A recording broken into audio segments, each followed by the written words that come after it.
Hola, saludo para todos. Continuamos con el capítulo de modelado matemático de sistemas de control. Y hoy en particular vamos a considerar un par de ejemplos de modelado de sistemas mecánicos. Entonces, el primero de ellos va a consistir en el sistema de suspensión de un vehículo, un modelo simplificado. Igualmente, se tratará el modelo de deflexión del ala de un avión. Entonces comenzamos con el modelo de suspensión simplificado, que es este que aparece aquí, que es el modelo de suspensión de una sola rueda. Y nos piden que hallemos la descripción matemática en variables de estado física. Recuerden que las variables de estado físicas son las variables que están asociadas a los elementos que almacenan energía dentro del sistema. Este es un sistema de suspensión de un cuarto, así se conoce, porque considera una sola de las cuatro ruedas. También hay modelos de un medio, que consisten en dos ruedas, y modelos completos, ¿no?, de suspensión, que consideran la totalidad del vehículo. Ok, entonces vamos a analizar este modelo simplificado de una rueda. Entonces, los elementos que intervienen es esta masa 1, que corresponde a lo que sería la masa de un cuarto del chasis del vehículo. El sistema de suspensión como tal, constituido por este resorte y este amortiguador, la masa del neumático, que corresponde a esta masa 2, y finalmente lo que es la elasticidad del neumático, modelada a través de este resorte. Entonces, fijamos aquí dos posiciones de referencia, dos desplazamientos positivos hacia abajo, Z1 para la masa 1, Z2 para la masa 2. Y aparte hay una fuerza externa que está vinculada, está asociada a lo que es el perfil de la carretera.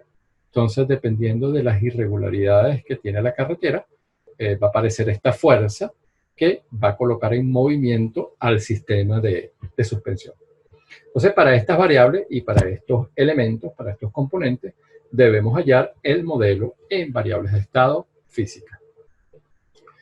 Entonces, lo primero que vamos a hacer es obtener las ecuaciones diferenciales asociadas a las dos masas. Y para eso planteamos inicialmente lo que es el diagrama de cuerpo libre, que vamos a vincular con cada uno de los cuerpos rígidos, ¿no?, con las dos masas. Entonces, para la masa 1, las fuerzas que actúan son estas que están indicadas, y para la masa 2 son las que aparecen aquí señaladas en naranja. Entonces, para obtener esas fuerzas, vamos a suponer inicialmente que esta fuerza externa tiene un sentido hacia abajo.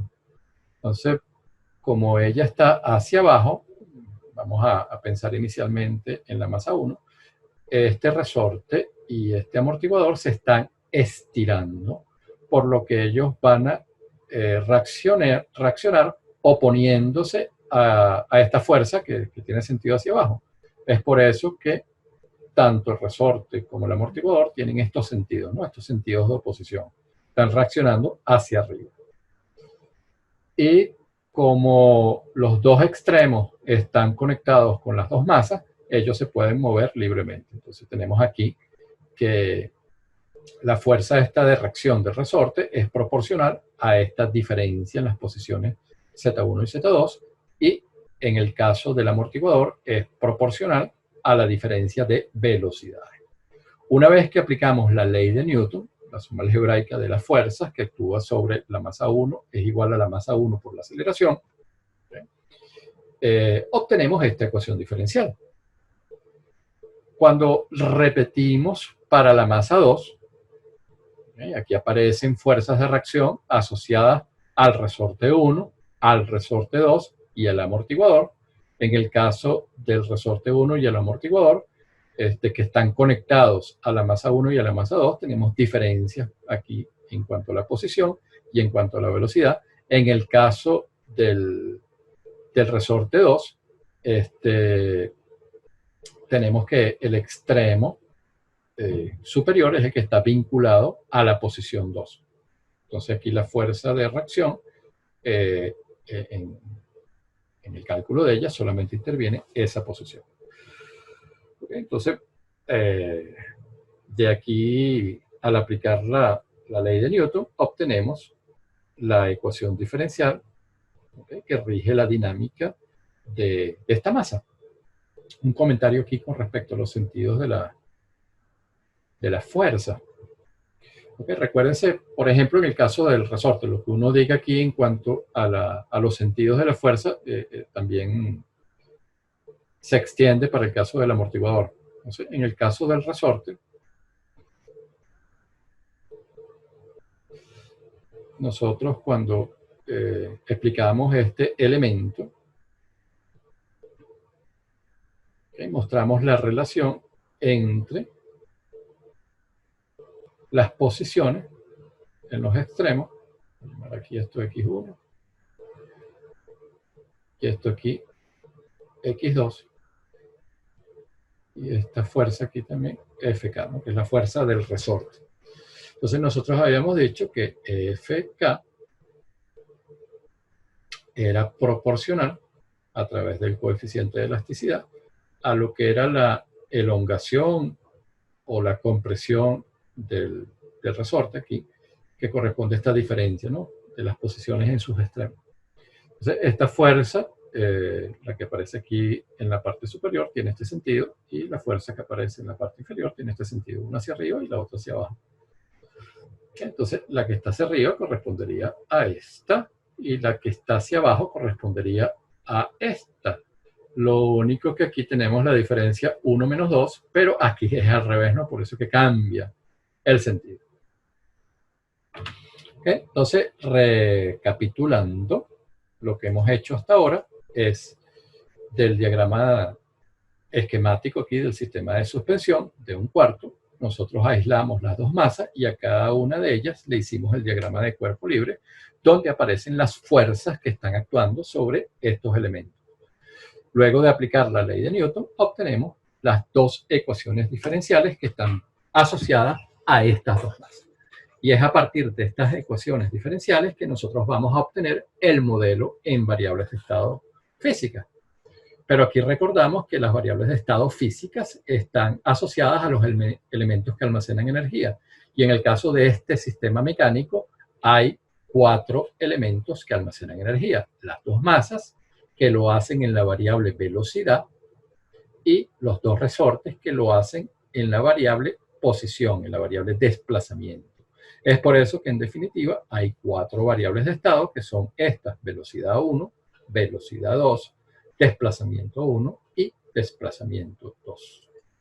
Entonces, para obtener nuestro modelo aquí compacto en variables de estado, donde aparece la matriz de estado, la matriz de entrada, la de salida y la de transmisión, ¿okay?, tenemos que formar nuestro vector de estado, nuestra señal de entrada y nuestras variables de salida, lo que estamos observando, ¿okay?, lo que nos interesa visualizar del sistema. Entonces, dijimos que hay 4 variables de estado física. Y aquí las tenemos. Posición 1, velocidad 1, posición 2, velocidad 2. Estamos vinculando lo que es la entrada a la fuerza que depende del perfil de la carretera, y nos interesa observar 2 variables de salida que van a estar vinculadas a la posición 1 y a la posición 2. Y aquí notamos que la posición 1 va a corresponder a la primera variable de estado y la posición 2 a la tercera variable de estado. Entonces, con esto en mente, vamos a obtener el modelo en variables de estado física. Entonces, tenemos 4 variables de estado. X1 igual Z1, derivamos. Entonces, eso nos da Z1 punto, pero Z1 punto corresponde a la segunda variable de estado. Cuando derivamos la segunda variable de estado, eso va a corresponder a la segunda derivada de la posición, que es la aceleración, y esa variable la vamos a despejar de la ecuación diferencial que obtuvimos previamente, ¿no?, de la primera, la que está vinculada a la masa 1. Hacemos lo mismo con la tercera variable de estado, la derivamos y eso va a corresponder a la cuarta, y cuando derivamos la cuarta variable de estado, eso nos da la aceleración de la segunda posición. Y esta variable la despejamos de la segunda ecuación diferencial, la que está vinculada a la segunda masa. Voy hacia atrás. Aquí están las dos ecuaciones diferenciales. Entonces Z1 aquí, segunda derivada, lo despejamos, y Z2, segunda derivada, lo despejamos. Y es eso lo que estamos indicando en esta parte. Entonces, una vez que hacemos eso, ya tenemos nuestras 4 ecuaciones, ¿okay?, por componentes del modelo en variables de estado física, y lo que resta es expresar todo eso en forma compacta. Entonces, una vez que lo hagamos, una vez que lo completemos, va a aparecer la matriz aquí de estado, que recordamos que tiene dimensión n por n, y n es 4, hay 4 variables de estado. Aquí está la matriz de entrada, que tiene dimensión n por m, n es 4 y m es 1. Y finalmente aquí la matriz de salida C, que tiene dimensión P por N. Estamos observando dos variables, P es 2 y N es 4. La matriz de transmisión, como ocurre generalmente con los sistemas prácticos que se modelan, es nula.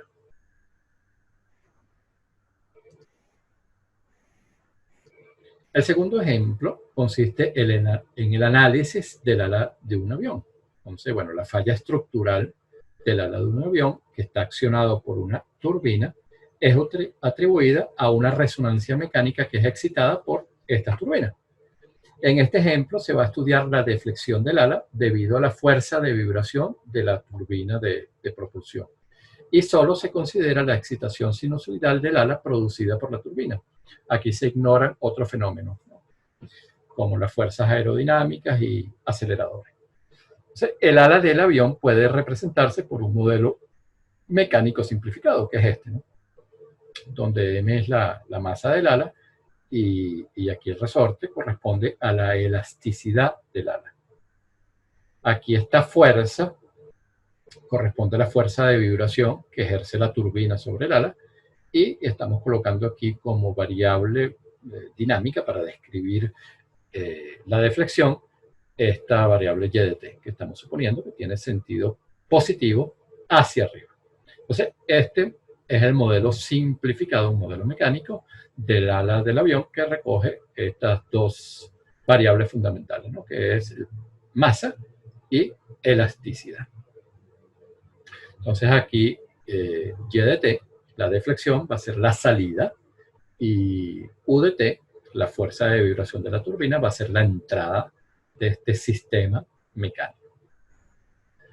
Entonces, bueno, aplicando la ley de Newton, es sencillo, es un modelo mecánico muy simple, podemos encontrar la ecuación diferencial que relaciona la fuerza de vibración de la turbina, U, con el desplazamiento del ala, y de t. Entonces, es esta ecuación diferencial de segundo orden. Luego, al aplicarle la transformada de Laplace, suponiendo que las condiciones iniciales son idénticas a 0, y aquí recordando que nosotros tenemos una expresión aquí que es un coseno, una expresión matemática para la fuerza de vibración de la turbina, entonces le llamamos la transformada a esa entrada, y esta es la expresión. Entonces, reemplazando, tenemos que la salida transformada, el desplazamiento transformado, viene dado por esta expresión. Entonces, aquí tenemos polos que son imaginarios puros. Entonces, cuando efectuamos la expansión en fracciones simples, cada uno de esos polos imaginarios puros, que vienen en pareja, tienen este tipo de residuos, ¿no?, en el numerador. A1S más A2, B1S más B2. Entonces tenemos que identificar estas constantes, ¿no?, A1, A2, B1, B2. Entonces, después de un poco de álgebra, nosotros podemos determinar esos residuos de esta manera. A2 y B2 son nulos, y A1 es el negativo de B1, y viene dado por esta expresión, ¿no?, en términos de las variables del sistema, ¿no? Entonces, manipulando aquí, y luego antitransformando, llegamos a esta expresión para el desplazamiento, para la deflexión del ala. ¿Okay? Entonces, aquí tenemos, recuérdense que W es la frecuencia de la turbina, y esta es una frecuencia natural que depende de los parámetros del modelo. Este es el sistema como tal. Entonces, los siguientes datos corresponden al ala de una aeronave, donde esta frecuencia natural del ala se encuentra muy cercana a la frecuencia de la turbina.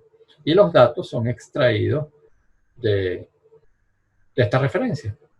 Entonces aquí tenemos D, recuérdense que D es la amplitud de la fuerza de vibración de la turbina, M es la masa del ala y K es la elasticidad del ala. W, entonces, la frecuencia de la turbina. Entonces, para esos valores, al reemplazarlos en la ecuación aquí general que habíamos obtenido, resulta en esta expresión ya específica. Entonces, lo que habíamos dicho, que aquí los valores de estas frecuencias son muy cercanos. Entonces, se ha determinado que las deflexiones que exceden los 5 pies están más allá del límite estructural del ala. ¿Qué quiere decir eso? Que cuando eso ocurre, el ala se fractura. Eso es lo que significa que están más allá del límite estructural del ala. Entonces, lo que vamos a hacer ahora es un análisis. Vamos a determinar si existe un instante de tiempo que produce la fractura del ala. Entonces, la máxima deflexión va a ocurrir en los instantes de tiempo cuando esta diferencia aquí en los cosenos produce la amplitud máxima. Recuerden que la amplitud máxima de una señal sinusoidal es 1. Entonces, en este caso, el máximo valor va a ocurrir cuando el coseno de 20t vale 1 y el coseno de 20,02t asume un valor de menos 1. Eso nos va a dar 1 menos 1, 2, que es el valor máximo que puede tener esta diferencia de cosenos que está aquí entre corchetes.